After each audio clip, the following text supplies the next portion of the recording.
Hey, superstars. Thanks for joining us today. I'm your host, Aaron Zakowski, and today I'm chatting with Jimmy Kim. Jimmy is the CEO and co-founder of Sendlane, a marketing automation platform helping e-commerce stores to increase customer loyalty and generate more revenue from email marketing. Jimmy, how you doing today? Good. Thanks for having me on the podcast here today. For sure. Super excited to have you here. Would love to learn a little bit more about you and your company, Sendlane, and what you guys do. Sure. Yeah, absolutely. So I'm the CEO and co-founder of Sendlane. We started this company back in 2013. It was not actually a company in 2013. It was a platform that we're developing. We decided to develop a platform for our own needs for our other businesses. So at that time, I had two other businesses. I had an e-commerce store / retail physical location. And then I also had a software / education content company as well too under my belt. And we found that a lot of companies didn't truly understand email marketing at the level that we were using, especially considering how high of a ROI we kind of looked at email marketing driving probably about 70 to 80% of our monthly revenue through email. And we decided that we wanted to create a platform, and that's kind of how it all started for me. So before that, obviously being a little bit of a serial entrepreneur and a little bit of that, my background really extensively in marketing, sales, and email marketing, especially on that side of things. And today I lead my team down here in San Diego, California, of 30 people. We're trying to solve kind of the idea behind the data-driven marketer and heavily focused on e-commerce and how to help marketers use data to make better decisions for their marketing to increase their ROI. So, that's a little bit about us. Yeah. Fantastic. I appreciate that. So it sounds like, being a CEO and founder, but you're kind of behind the marketing based on your background as well quite a bit. Yeah, I've always had a passion for marketing, so it's a big driver for me. And though a lot of SaaS companies don't heavily focus on the marketing side of things, I've always kind of stayed focused on there. I think that it's important, and there's a lot of different ways and different stages of your company that require different marketing efforts that come into place. And I think that it's an important part, because no matter how great your product is or how great your team is or your company is, if you can't market and get your word out there, means nothing. So I look at it as that being that very strong engine, especially if you have a product-led growth strategy on your side as well too. Right. So within your team, you mentioned you've got 30 people on the full team. How many people in the marketing department do you have? So the marketing department's a little weird. It's not that big. It's actually just 4 people.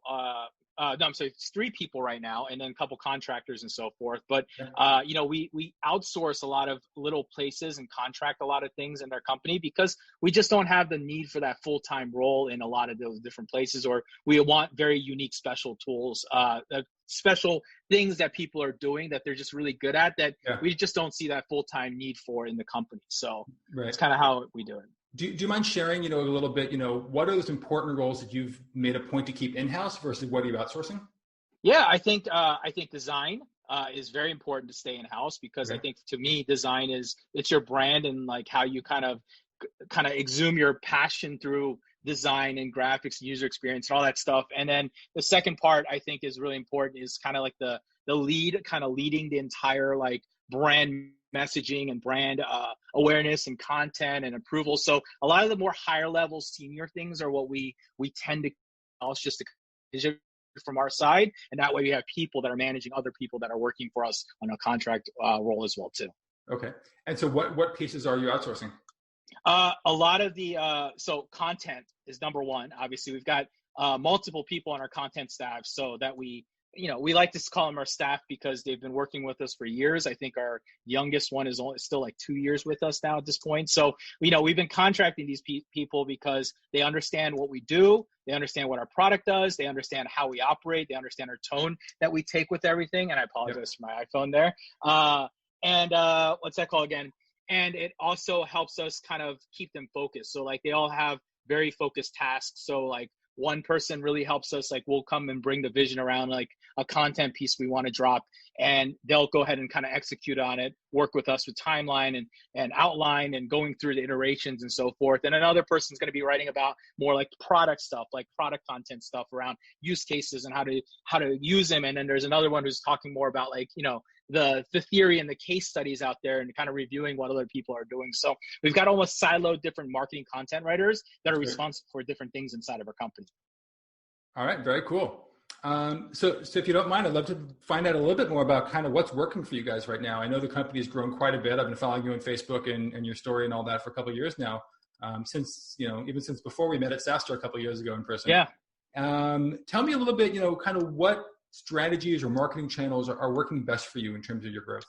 It's interesting because I think things have changed, and I think it's really important to know, like, evolution always changes what's working in marketing. Yep. Back from the days that we started, one of the things that we've always stayed really heavily focused on was actually content marketing. And that's kind of actually how we continue to drive a lot of different things. So I talk about it because it's important, because, paid advertising works obviously in different ways. Content marketing works in different ways, and SEO and, sales. And there's so many ways that you can kind of approach it. But when you have something that, in my opinion, is more product led, that we try to kind of position ourselves, product's supposed to be self-service. We don't have a giant sales team, we're a reactive sales team where people are mostly inbound generated as well too. Mm-hmm. We realize that awareness, education, and getting the people out there to learn from us is really important. And as we all know in B2B, it doesn't come with the first attribution of first touch. It takes multiple touches. So it's very important to kind of get them introduced, get them seeing value immediately, and get them wanting to learn more from us and kind of following us to ultimately get them to want to actually sign up for a trial, right? So, and then that allows us to at least show them the product, and hopefully from there, obviously our conversion rate there, it happens naturally and organically, which is great. And then we have a secondary sales team behind it too as well to help those larger customers as well. Right. So, that sounds great. And I definitely agree with the approach with content and education. What does that look like? It sounds like you've given a lot of thought to this in terms of the funnel that you've built from someone who's a cold prospect, maybe coming from a Facebook ad or from a Google search.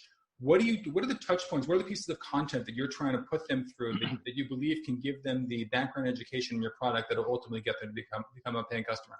Sure. So we generally start off by kind of coming at them with a pain point or a future thought process. So one of the strategies that we've deployed in the company that's really interesting is always staying at least 1 or 2 seasons ahead of schedule. So like in September, we were dropping Black Friday stuff, and Black Friday, while everyone's dropping Black Friday and holiday stuff, we're dropping 2020 planning. So one of the ways that we've learned really quickly to drop and dramatically adjust like your advertising and your CPMs behind that was to kind of be so future thinking. You're talking to the people who think in the future, not the people who think about the today, right? Who are the people that think about the future are actually the decision makers, right? Those are the people we need to think about that. So, part of the strategy is not only that, it's important to kind of think that way, but secondary to that, we define very core problems that we meet our other customers. Like when we meet our customers and in our account management team, or, as we're interviewing and we learn about their pain points, we started to create content that kind of solves their pain point without directly solving it by Sendlane, but solving it in a more generic way,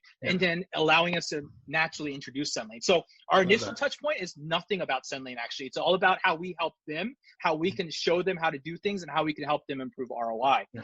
From there, we start introducing, and our content engine is really interesting because we don't go after the approach of drop content, book demo, or a trial, right? Instead, we're going after the value ladder. So like we're just dropping tons of value and education at them so that, our open rates and our engagement stay super high. I'm talking 80-90% open rates throughout these funnels, because the fact that we just deliver so much value and drive so much gratitude behind it. So an example funnel. So we'll drop a funnel, they'll get a book. Okay, so like we have a book called The Big Book of Email Funnels, right? For your e-commerce store. There are 10 proven funnels that we've seen repeatable processes around that you can grab. It's a great book. It's super heavy content, all actionable. From there, immediately you get that welcome email, just introducing what we do and all that stuff. Really light touching, but really just staying focused on them and their business and how this book is going to help them. Then we follow them up with a little bit of reminder, a little bit of survey, and a drop about a future email coming next couple of days with another piece of great content. Then we jump into deliverability, right? So pretending that funnel. I know that next email is going to be about this thing called Inbox Better, which is a guide that we publish every year. It's a white paper around email deliverability and how to maximize your deliverability to make more ROI. So we drop them there, and then we follow them up with another book behind that, another content piece we have as well too. And so we don't actually start pitching till about 7-8 days in to really grow that nurturing stage in there, so that they really want to learn from us and they realize that we're not just here to, get them to use our product and pay us, but also we're here to educate, because our company, and that's kind of our values behind our company, is like, we're here to educate, teach, and get someone to grow through actually doing good things and being able to grow their business. And like that, those are parts that our account management team does already for customers and helps them with, but it's the same idea. And we figured, like, if we can expose them to at least the introduction that we are so education focused, we're email marketers first. We didn't create a software because we wanted to make money, but we created software to solve a problem. Mm-hmm. And I think all those things start to come out there. And obviously we take them through a funnel, take them through a pretty aggressive 14-day funnel, followed up by a multiple series of cadences that gets them to about 90 days. So we know how much that happens, but to back that stat out and why we went that route was really interesting. And it's really a data-driven decision that we made, because we tried a lot of the other things, right? So like logically in your mind, if you have a product-led a product, that a lot of times logically marketers think, hey, if I advertise the trial, then they will sign up for a product and they'll sign up for everything. They'll love it, all that good stuff. Now, obviously, if you've got like the perfect product and you've got the most uncompetitive, or you've got something unique, or you're a product leader, it's much easier to roll like that. But when you're a startup and you're competing against the behemoths out there and you're always trying to fight an uphill battle, we realized that that wasn't a good strategy. So in just metrics wise, I mean, a trial, for example, if I was running a Facebook ad directly to a trial, we're running about $65 to $70 CPA on getting that acquisition to sign up. Sometimes lower, sometimes a little higher. Obviously depends, right? Yep. But by changing the entire way that we kind of drive that strategy, we drive at the content level now, we're driving leads at about $2 to $3 a lead right now on Facebook, right? Running a super broad audience. I'm talking like 39 million audience, really wide, because we have a nice warm pixel. We run that, and ultimately that signs up for a trial. But what we found was when we back our data up and see it, we're signing up a trial. Again, even much warmer qualified person who's went through 7-8 days, and we're signing them up about $25 to $28 each on that same trial. Versus you said 60-70 before. Yep. Correct. Amazing. So you can see the difference right there, almost a third of the cost, almost at sometimes of cost. But not only are they better customers, they are also now engulfed in your brand. They understand your education piece. They want to know why we're educating people and teaching people so much stuff. And then that ultimately drives that onboarding, right? And then that gives us a chance to show them product. And then we start putting them into other drip series and other communications to kind of continue to teach and nurture those people. So we like kind of think about that flywheel, it's attracting them, and then you've got to engage them, and you got to delight them. So like, in order to create that true experience for a person, it's not just about getting them in the door, but how do you continue to carry them through that cycle as well too, so that they become advocates of yours, so that you can get referrals out of them. So, we don't spend a lot of money on advertising. We spend, I guess it depends relatively to who you're speaking to, but we don't spend a lot comparably, in my opinion, because we're spending like, I don't know, probably like about 20 grand a month or so on advertising. So nothing huge for at least our scale, but it's allowed us to kind of continue to grow. It's allowed us to create that traction, and we're not spending a lot, but we're getting in front of a lot of people. And that's the biggest part. And then secondary to that, we also put unique triggers. We test a lot of different things to make sure that we can find all the triggers when they're raising their hand that we should be calling them or getting in front of them. And those are all important things that you got to look into, those buying signals as well too. So there's a lot we do, but we've poorly focused on content right now. And that's kind of where we're going to stay, because every other way we've tried, it works at some level, but when you back the data out, it just doesn't make sense in many ways. Yeah, I love that. If it's easy, if you're a VC backed, you've got tons of money and you're willing to burn a ton of cash, that's great. And you can do it that way. It's like the forced growth method. But yeah, for us, we try to stay lean and try to stay smart about these things too. Yeah, the content approach is really, the Holy Grail. It's what Facebook's looking for, I think, when it comes to acquisition, when you're talking about cold prospecting. If you could send somebody to content versus just sending them straight to an offer, that's always going to be great. I think where a lot of companies struggle, and where it sounds like you've been able to crack it, is figuring out how to bring people into content and then bring that funnel that you'll kind of get them to product ultimately as well. Yep, correct. And I talk about that a lot with people, and very few people are doing it well. So it's great to hear that you've kind of, cracked that code. Yeah, it's slow, it's expensive, and it's tedious. I mean, that's what it comes down to. But when it works, it starts firing off. It's so repeatable for us now. It's like we get new content. We distribute new, fresh content every 60 days. So I'm talking like something that's of high value, 20, 30, 40, 50, 80 pages.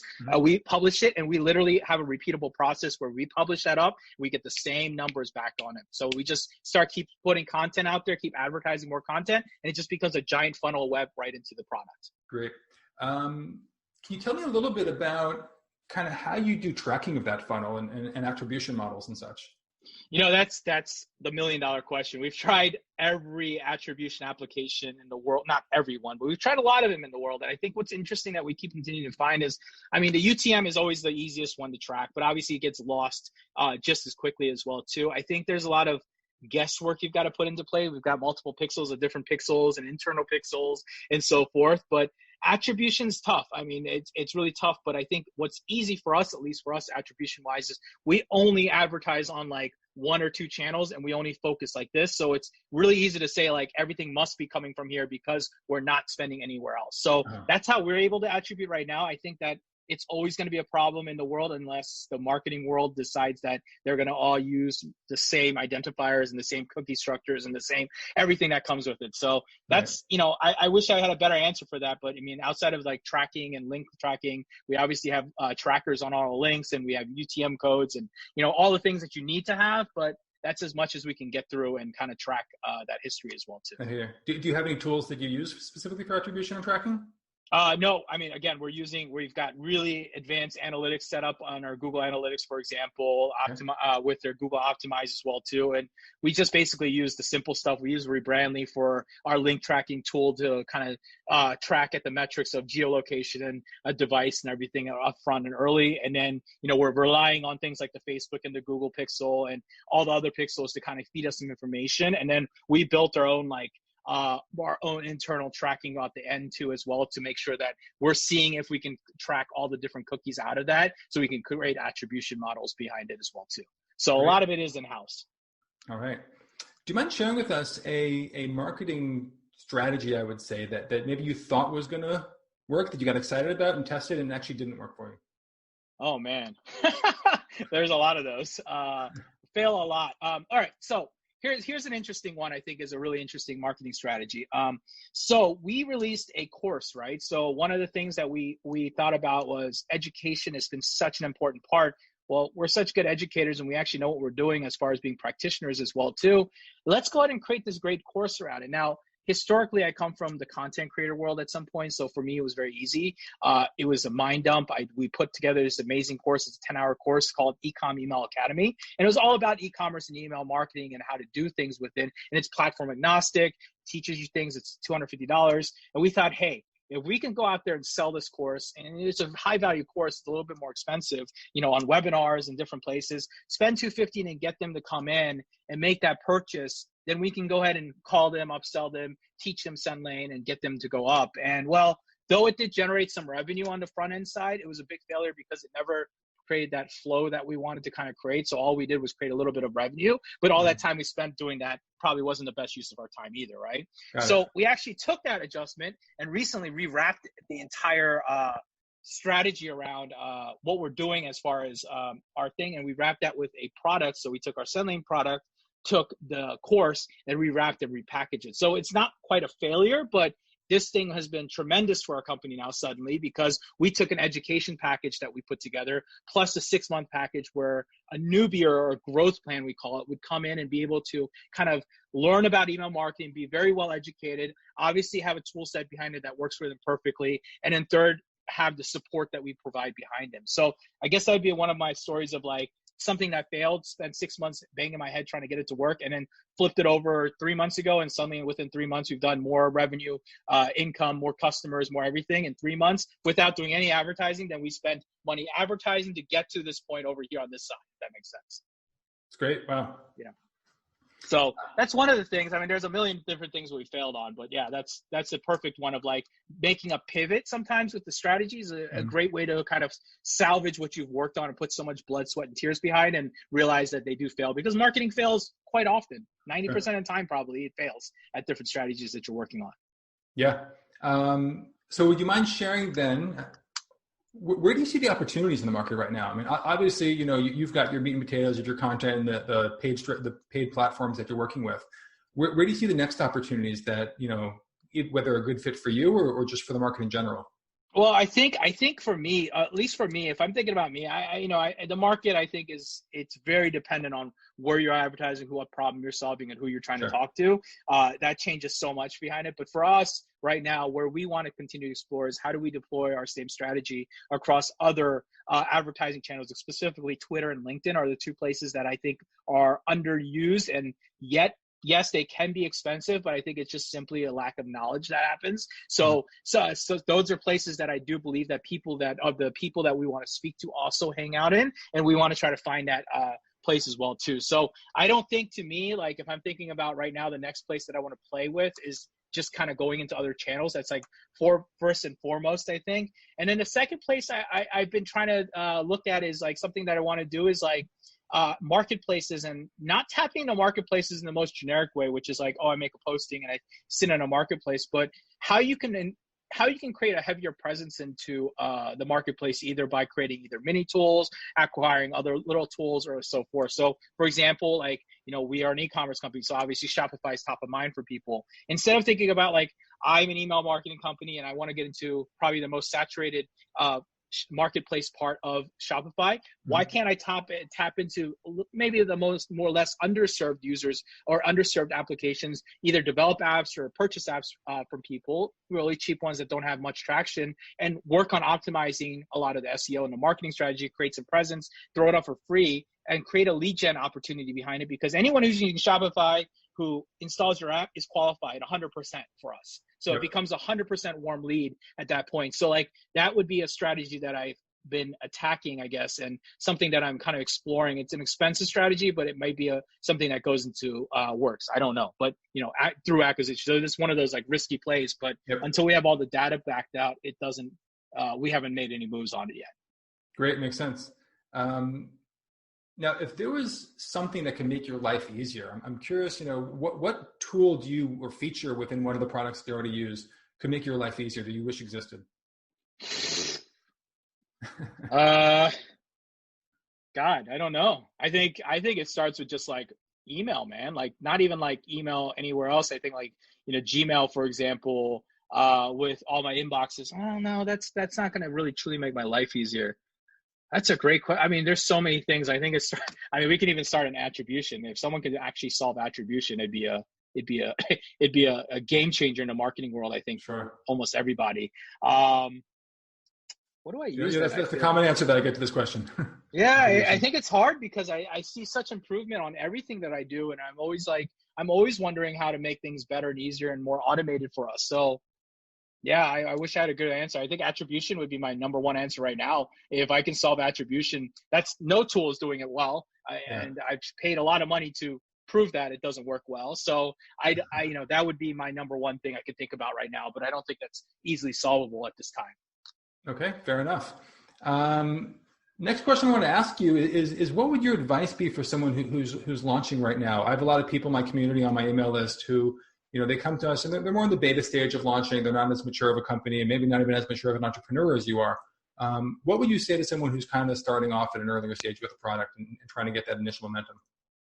Man, it's hitting the ground floor and doing it the old school way, connecting, networking, getting on calls, customer interviews, product interviews. I mean, the only way you get those people, because, every cycle of a SaaS company is really interesting. And it's something that I've learned in my life over the years of growth with this company, is that every cycle has different. So when you're that early startup, you're not going to find pragmatic people who want products that work, are not going to adopt your product. You're going to find people who believe in you.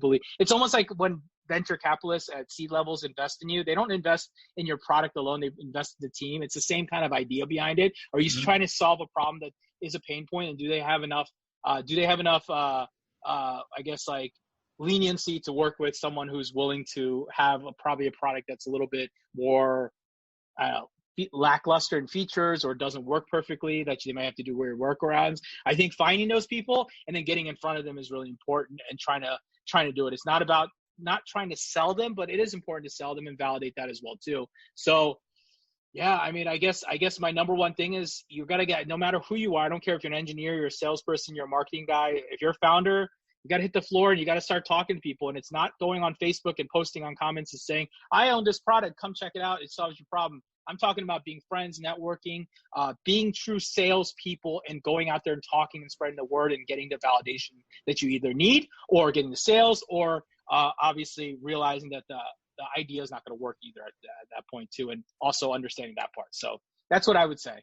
Okay. Appreciate that. That's great. Let's jump into lightning round. This has been great so far, and you shared a tremendous amount of value. We asked you a couple quick questions, and we'll go from there. Yep. So first question is, are you single, married, or have kids? I am married with 2 kids. Fantastic. What book would you recommend for our listeners, be it a business book or a non-business book? Books. Interesting. Your listeners tend to be like SaaS people that are kind of getting started, or they've got some traction? Where are they? It really varies. We've worked with big companies and small companies. I have 2 books that I think have been huge for me in the last 2 years, and I'll share that I think. So there was 2 books. Number one was I really appreciated Rand Fishkin's Lost and Founder book. Okay. It was a great book for mentality, for founder mentality. It's actually a tough place to be a founder. And I think that his book has helped give me a lot of comfort. And another book that I absolutely fell in love with because we struggled through this last year was a book called Crossing the Chasm. I don't know if it's an older book, but it talks about what happens when you go from early stage to kind of like finding that next stage of growth in the company, and that disconnect that happens and trying to cross that because it's a painful experience. Most people talk about it around $3 million ARR or so. That experience of getting you through and understanding what you have to do to navigate that. So those are my 2 books that I would say like are great books depending on what part of the path you are on right now. Crossing the Chasm, I'm definitely going to have to check out. You are my 4th episode on the podcast now, and this is the 2nd time I've heard that book recommended. Yeah, so, it's a great book, man. Especially, it's for founders who feel like they're stuck and they're not making any traction. And it's a great book to understand like what's actually going on out there and what you need to be focusing your product on to make sure that you can accomplish the goals that you're looking to do. All right, let me check that out. And currently, what is your favorite marketing or productivity tool? Besides Sendlane, of course. That's what I was going to say. For me, I'm actually pretty unique with this. I think no, because I do like Monday, but it's not that much of my favorite, I guess. You know what? I think right now my favorite tool is mockups right now for products. It's a really cheap tool, lets me be a designer without actually being a designer and create wireframes and stuff like that. Mm-hmm. It's my favorite kind of like simple tool because it's easy, it works, and it does what I need it to do, I guess. So that's where I live a lot on right now. Okay. And who's your favorite marketer to learn from? Who are you following? God, marketers. Oh man, I follow a lot of marketers. Who would I follow that I feel like is dropping the most relevant stuff right now?